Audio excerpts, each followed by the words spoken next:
दोस्तों welcome everyone to dear मित्रों। तो दोस्तों आज का हमारा टॉपिक जो है वो है role of banking in economic development. दोस्तों रोल बैंकिंग का रोल क्या है आज हम लोग इसके अंदर देखेंगे। सबसे पहले तो मैं आपको ये दिखाऊंगी कि इकोनॉमिक ग्रोथ और इकोनॉमिक डेवलपमेंट क्या रहता है, इनके बीच का डिफरेंस मैं आपको समझाना चाहती हूँ। दोस्तों इकोनॉमिक ग्रोथ का मतलब होता है जहाँ पे कंट्री का जो बैलेंस शीट है वो हर साल चेक किया जाता है कि हर साल वो कितना ग्रो कर रही है विथ कैपिटल फॉर्मेशन, यानी कितना पैसा वो अपना इंक्रीज कर रही है। तो उसी को हम लोग क्या बोलते हैं, ग्रोथ। और ये कौन सी कंट्री के साथ रहते हैं, तो जो डेवलप्ड कंट्री है, ऑलरेडी डेवलप्ड है, जिनका सब कुछ अच्छा खासा हो गया है, तो उस कंट्री के साथ ये कंसेप्ट चलता है, कौन सा, इकोनॉमिक ग्रोथ। ठीक है।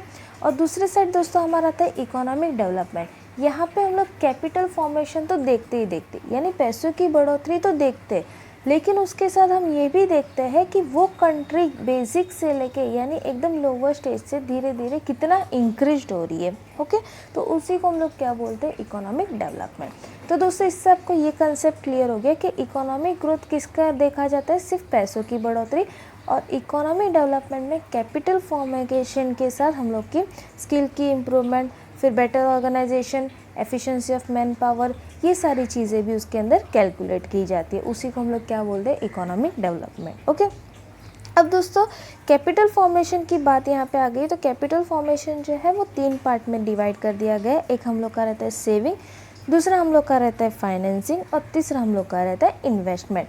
अब सेविंग, फाइनेंसिंग, इन्वेस्टमेंट, ये तीनों कंसेप्ट किसके हैं, तो बैंकिंग के। सेविंग भी बैंकिंग करती है, फाइनेंसिंग भी बैंकिंग करती है, और इन्वेस्टमेंट भी बैंकिंग करती है। तो इन शॉर्ट इकोनॉमिक डेवलपमेंट को पूरा अगर अच्छा खासा कोई सपोर्ट करता है तो वो कौन करता है दोस्तों, बैंक। ओके, अब डेवलप कंट्री के लिए हम लोग को बैंक की कुछ ज़रूरत नहीं रहती क्योंकि वो ऑलरेडी सेट है, उनको सिर्फ अपना कैपिटल फॉर्म करना है। लेकिन बात अगर आए डेवलपिंग कंट्री के लिए, तो डेवलपिंग कंट्री के लिए सभी लोग अपने अपने अंडर में स्ट्रगल कर रहे हैं। सभी के पास इतना पैसा नहीं है कि वो अपना कैपिटल फॉर्मेशन करके कंट्री को अच्छा खासा आगे बढ़ाए। इसकी वजह से कौन हेल्प करता है यहाँ पे दोस्तों, बैंक। बैंक क्या करती है, तो बैंक सभी को हेल्प करती है, लोगों के पास से डिपॉजिट एक्सेप्ट करती है, और जिनको पैसों की ज़रूरत रहती है वो उसी टाइम पे उनको पैसे प्रोवाइड कर देती है। और वो सभी तरीके से सबको हेल्प करती है, चाहे वो सोसाइटी हो, चाहे वो एम्प्लॉयमेंट हो, फिर चाहे वो लोग हो, नेशन हो, सबको वो हेल्प करती है। ठीक है। अब हम लोग का जो टॉपिक है वो टॉपिक अभी यहाँ पे हम लोग चालू करेंगे। तो दोस्तों यहाँ पे सबसे पहला हम लोग का पॉइंट दिया हुआ है मोबिलाइजेशन ऑफ सेविंग।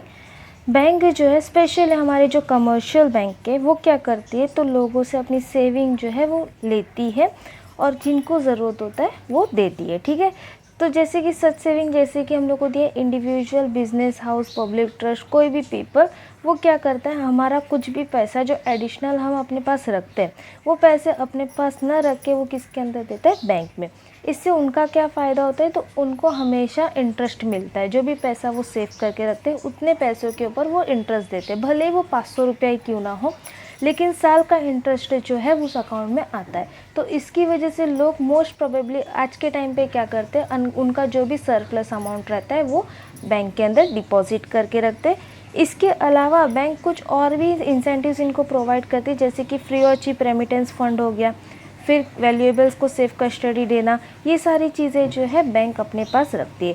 अब यहाँ पे बैंक जो है लोगों के पास किससे कौन कौन से वे में फ़ंड एक्सेप्ट करती है, तो 3 टाइप आता है। एक हम लोग का रहता है करंट अकाउंट, दूसरा हमारा रहता है सेविंग अकाउंट, और तीसरा हमारा रहता है फिक्स अकाउंट। तो जिनको जो अकाउंट अच्छा पड़ता है वो अकाउंट में अपना पैसा इन्वेस्ट कर सकता है। ठीक है।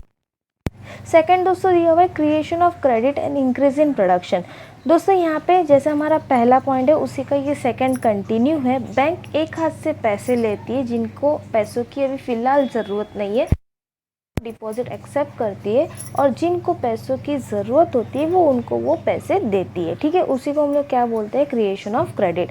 अब कोई भी बंदा अगर अपना बिजनेस चालू करना है, और अगर कोई भी एंटरप्रेन्योर अपना नया बिजनेस वहाँ पे स्टार्ट कर रहा है, तो उनको पैसों की स्टार्टिंग में ज़रूरत रहती है, और वो ज़रूरत वो कौन प्रोवाइड करती है, बैंक प्रोवाइड करती है। ठीक है। इससे फ़ायदा क्या होता है कि इससे हमारी कंट्री का ग्रोथ होगा। अब फॉर एग्जांपल कोई नया पर्सन अपना बिजनेस स्टार्टअप करना चाहता है, स्टार्टिंग में उसको बैंक ने पैसे दे दिए, उसने बिजनेस स्टार्टअप कर दिया, तो वहाँ पे जॉब डेफिनेटली वर्कर्स को मिलेगी और जो अनएम्प्लॉयमेंट की प्रॉब्लम है वो धीरे धीरे डिक्रीज होगी। सेम चीज़ अगर कोई एग्रीकल्चर को बैंक ने पैसे प्रोवाइड कर दिए तो एग्रीकल्चर क्या करेगा, उससे फूड प्रोडक्शन को इंक्रीज़ कर देगा। अगर फूड प्रोडक्शन हो गया तो फूड स्कैर्सिटी का जो प्रॉब्लम है हमारी कंट्री का वो कम होगा। उसी के साथ साथ वो फूड प्रोडक्शन जो है वो हम लोग बाहर भी एक्सपोर्ट कर सकते हैं। इससे बैंक दोनों तरीके से काम कर रही है, यानी यहाँ से पैसे ले रही है, दूसरी साइड से पैसे दे रही है, प्लस वो इकोनॉमिक डेवलपमेंट की तरफ भी ध्यान दे रही है। ठीक है, फिर थर्ड हम लोग को दिया हुआ है promotion to the export business. Bank जो है वो इंपोर्ट एक्सपोर्ट बिजनेस के लिए भी बहुत ज़्यादा हेल्पफुल रहती है। जो भी पर्सन अपनी जो भी प्रोडक्शन है उसको एक्सपोर्ट करना चाहता है, अगर एक्सपोर्ट के लिए पैसे चाहिए तो वो हम लोग को बैंक प्रोवाइड करती है। इसके लिए एक पर्टिकुलर बैंक एक अलग से सेटअप हुई है जिसको हम लोग एक्सिम बैंक बोलते हैं, एक्सपोर्ट इंपोर्ट बैंक। ठीक है, तो वो क्या करती है, तो ट्रेडिंग एक्टिविटी में हेल्प करती है, जिसको भी जब भी पैसों की ज़रूरत रहती है वो प्रोवाइड करती है। फोर्थ हम लोग को दिया हुआ है सोशल बैंकिंग। बैंक जो है सिर्फ मिडिल क्लास लोगों को या रिच क्लास लोगों के ऊपर ध्यान नहीं देती, इसके अलावा वो जो छोटे मोटे लोग रहते हैं उनको भी हेल्प करती है, जैसे कि आर्टिशन हो गया, रिटेलर हो गया, एजुकेटेड अनएम्प्लॉयड हो गया, सेल्फ एम्प्लॉयड हो गया। इनको जो बेसिक बहुत गरीब लोग रहते हैं या जिनको फाइनेंस का बहुत प्रॉब्लम होता है उनको भी फाइनेंस कौन प्रोवाइड करती है, बैंक, यानी वो सोसाइटी के लिए भी हेल्प करती है। ठीक है, फिफ्थ हम लोग को दिया हुआ है रीजनेबल प्राइस स्टेबिलिटी। अगर दोस्तों ऐसा होता है कि जब इन्फ्लेशनरी कंडीशन आता है, इन्फ्लेशनरी कंडीशन का मतलब होता है पैसों की वैल्यू जब बहुत ज़्यादा बढ़ जाती है, तो जो भी ट्रेडर्स रहते हैं वो जानबूझ के फूड स्कैर्सिटी बताते हैं, यानी फूड प्रोडक्शन तो रहता है लेकिन वो सारी चीज़ें वो छुपा के रखते हैं, जिससे उनको जब बेचने जाए तो उनको उनसे डबल प्राइस मिल जाए। ठीक है, तो उसको अगर रोकना है तभी भी बैंक उसको रोक सकती है। कैसे, तो उन ट्रेडर्स को लोन देगी ही नहीं, यानी उनको पैसे देगी ही नहीं। अगर पैसे नहीं होंगे तो डेफिनेटली ट्रेडर्स को क्या करना पड़ेगा, जो भी चीज़ छुपाई है, जो भी प्रोडक्शन छुपा है वो उनको बेचने के लिए निकालना पड़ेगा। इससे बैंक क्या कर रही है, तो पैसों की वैल्यू को कंट्रोल करके रख रही है। अब ये चीज़ तो आपने 11th-12th में ही पढ़ी थी कि आरबीआई ऐसी बैंक है जो पैसों की वैल्यू को कंट्रोल करके रखते, इंटरेस्ट रेट को बढ़ा के, ठीक है, और इंटरेस्ट रेट को डिक्रीज करके। तो ये भी हम लोग को यहाँ पे दिया कि रीजनेबल प्राइस स्टेबिलिटी, यानी प्राइस को वो स्टेबल करके रखती है। ठीक है, सिक्स्थ हम लोग को दिया प्रमोशन ऑफ एंटरप्रेन्योरशिप। दोस्तों अभी तक जैसे हमने बताया कि अगर कोई भी एंटरप्रेन्योर अपना नया बिजनेस सेटअप करना चाहता है और उसको लंबे समय के लिए पैसों की ज़रूरत रहती है तो बैंक उनको पैसे प्रोवाइड करती है। और ना सिर्फ एंटरप्रेन्योर, भले वो एजुकेटेड पर्सन हो, इंजीनियर हो, जो अपना खुद का बिजनेस नया स्टार्ट करना चाहते हैं और उनको पैसों की ज़रूरत है तो बैंक उनको प्रोवाइड करती है। ठीक है, Further, at present, under the scheme of differential interest rate, the bank provide credit to the small trader, weaver, blacksmith। आज के टाइम पे बैंक जो है वो सबको पैसे देती है, भले ही वो छोटा मोटा ट्रेडर क्यों ना हो, ब्लैकस्मिथ, टेलर, जिनको अपना बिजनेस नया सेटअप करना हो तो उनको भी बैंक जो है वो पैसे प्रोवाइड करती है।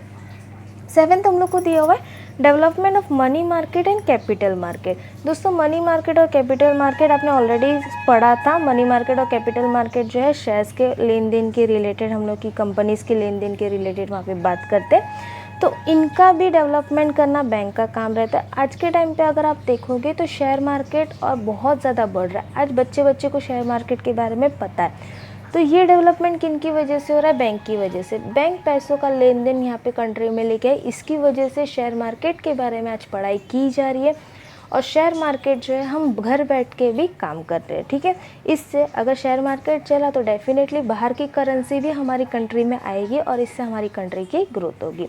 फिर उसके बाद एथ हम लोग को दिया हुआ है increasing the facility of training and education. अब दोस्तों सिर्फ पैसे दे के काम नहीं चलता, पैसों के साथ साथ उन लोग को ये भी देखना है कि लोग अच्छा खासा स्किल्ड डेवलप्ड हो। स्किल्ड का मतलब क्या होता है दोस्तों, जो भी चीज़ में वो काम कर रहे हैं वो उनकी अच्छी स्किल, बेस्ट स्किल को यूज़ करके वहाँ पे काम करें, जिससे हमारा जो भी प्रोडक्शन बनता है वो अच्छा खासा बने। ठीक है, तो इसके लिए ट्रेनिंग और डेवलपमेंट के लिए भी बैंक प्रोवाइड करती है पैसे। जैसे कि एजुकेशन, आज के टाइम पे एजुकेशन इतना ज़्यादा कम्पिटिटिव हो गया कि बाहर की कंट्री के साथ अगर कम्पिटिट करें तो हमारा कंट्री का बच्चा भी पीछे नहीं है। तो ये किसकी वजह से हो रहा है, एजुकेशन यहाँ पे अच्छा खासा लेके आए। और उसके साथ अगर बच्चा एजुकेटेड हो गया तो सिर्फ वहाँ पर तक उसका काम नहीं ख़त्म होता, वो अगर कोई इंडस्ट्री में भी जाते तो डायरेक्ट उनको काम नहीं देते, वहाँ पे पहले ट्रेन किया जाता है और उसके बाद उनको काम दिया जाता है, जिससे उनकी स्किल जो है वो डेवलप्ड होती है।